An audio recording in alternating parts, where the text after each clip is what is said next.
आज हम देखने वाले हैं मंकू की कहानी। ऐसा लड़का जो हमेशा छोटी छोटी बातों को दिल से लगा लेता है और बहुत जल्दी दुखी हो जाता है।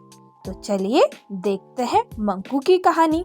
और हाँ दोस्तों, अगर आप लोगों को ये कहानी पसंद आए तो चैनल को सब्सक्राइब करें और वीडियो को लाइक भी करें। शुक्रिया। चलिए देखते हैं आगे मंकू की कहानी। एक बहुत खूबसूरत गांव था। उस गांव में हर तरफ हरियाली ही हरियाली थी। उस खूबसूरत गांव में रहा करता था हमारा मंकू। मंकू को पढ़ाई लिखाई का बहुत शौक था। वो पढ़ने में बहुत तेज था। उसे पढ़ना बहुत अच्छा लगता था। हमेशा किताबों के आसपास रहा करता था। वैसे तो मंकू में कोई खामी नहीं थी, बस एक खामी के अलावा उसे बहुत जल्दी बुरा लगता था। उसे लगता था सारे दुख उसी की किस्मत में है। और जब भी उसे बुरा लगता था वो खेलना कूदना सब कुछ छोड़ देता था।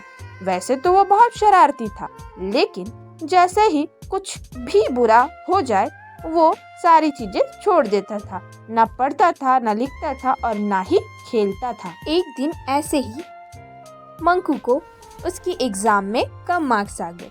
अब क्या, पहुंच गया मंकू अपनी ओवर थिंकिंग की दुनिया में और बस सोचने लगा कि अब मैं क्या करूं, मुझे तो कम मार्क्स आ गए, मैं क्या करूं। छोटे से दुख को उसने बहुत बड़ा दुख बना लिया और अपने ख्वाबों की दुनिया में कहने लगा, मैं क्या करूं, मैं इतनी मेहनत करता हूं, मुझे कम मार्क्स आ गए। मैंने तो अच्छा पेपर लिखा था, पता नहीं सारी दुनिया के दुख मेरे ही किस्मत में है। मैं ही हूँ सबसे बुरा, नहीं मेरे साथ ही बुरा होता है। और बस ये सारी चीजें वो सोचने लगा। यही रोना लेकर वो अपनी बहन के पास गया और कहा, देखो मैंने बोला था ना, मुझसे दुखी इस दुनिया में कोई नहीं है। मुझे फिर से बहुत कम मार्क्स आए हैं। मैंने इतनी मेहनत की थी। मुझे लगता है दुनिया में सबसे ज्यादा दुखी मैं ही हूँ। अब मैं क्या करूँ, बताओ। मंकू की बहन सोच रही थी, पता नहीं इस दुखी का दुख कब खत्म होगा।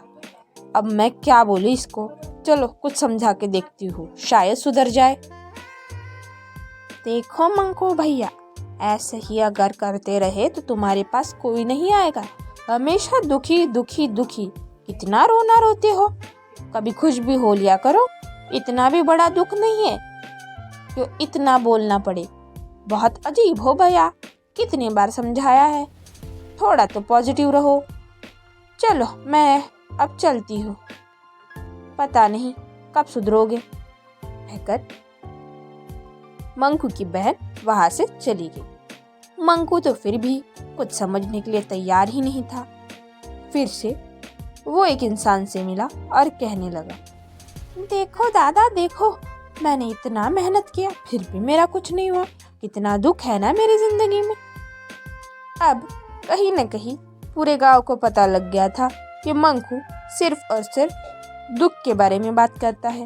कोई भी उसके साथ बात करने के लिए तैयार नहीं था। वो आदमी चुपचाप उसकी बातें सुन रहा था और सोच रहा था, कब कट लूं यहाँ से, ये तो बहुत अजीब लड़का है। और बस क्या, धीरे धीरे मंकू अकेला हो गया, क्योंकि मंकू हर छोटी चीज को लेकर इतना बड़ा कर देता था कि अब कोई उससे बात तक करना नहीं चाहता था। वो रो रहा था और सोच रहा था कि उसी के साथ सब बुरा होता है। अब तो इतनी दुख की बात है कि कोई उससे बात तक का नहीं करता। मंकू को अपनी गलती का एहसास नहीं था कि वो हर छोटी चीज को बहुत बड़ी करके दिखाता है, जिस वजह से आज लोग उसके आसपास भी नहीं भटक रहे थे। बस मंकू रो रहा था और ये सारी चीजें सोच रहा था और कह रहा था, पता नहीं मेरे साथ ही ऐसा क्यों होता है। मैं तो इतना अच्छा हूँ ना। और क्या, बस मंकू को समझाने वाला कोई चाहिए था। एक दिन इस दुख को उसने अपनी माँ के साथ शेयर किया और बोलने लगा, माँ देखो, आज मुझे कम मार्क्स आए हैं, मुझे बहुत बुरा लग रहा है। आपको पता है मैंने कितनी मेहनत की थी। मैं जब भी कुछ करता हूँ मेरे साथ बुरा ही होता है। मेरी जिंदगी में तो कितने दुख है, पता नहीं किसी की जिंदगी में इतने दुख आते भी है कि नहीं। मुझे लगता है कि मैं बहुत ही ज्यादा बुरी किस्मत के साथ पैदा हुआ हूँ। मैं क्या करूँ, बताइए ना माँ, मैं क्या करूँ। माँ सोच रही थी कि मंकू भी ना इतना ज्यादा सोचता है, पता नहीं इतने से दुख को कितना बड़ा कर देता है। और इतना ज्यादा सोचने के बाद इसकी तबीयत भी तो खराब हो सकती है। पता नहीं, ये तो बड़ा ही पागल है, अब इसे कैसे समझाऊं। लेकिन मंकू की बातों को समझते हुए उसकी माँ ने कहा, देखो बेटा, सिर्फ तुम्हारी जिंदगी में दुख नहीं है, दुख हर किसी की जिंदगी में होते हैं, लेकिन हमें दुख के बोझ तले दबना नहीं है। क्योंकि देखो, जैसे अलग अलग ऋतु होते हैं, कभी पतझड़ आती है जहाँ हर तरफ सूखा ही सूखा होता है, हरियाली का नामो निशान नहीं होता, तो कभी हरियाली आती है। तो हमें ये समझना चाहिए, जैसे ऋतु बदलते हैं वैसे ही हर इंसान की जिंदगी में दुख और सुख दोनों होते हैं। हमें दोनों परिस्थिति में हमेशा खुश रहना चाहिए, इतना ज्यादा नहीं सोचना चाहिए। मंकू को मंकू की माँ की बातें समझ आई। मंकू ने कहा, हाँ माँ, आप सही कह रही हो, मैं हमेशा हर छोटी बात को लेकर कितना परेशान हो जाता था, और देखिए आपने मुझे कितनी आसानी से समझा दिया। मैं अब कभी भी किसी भी चीज को लेकर इतना ज्यादा नहीं सोचूंगा।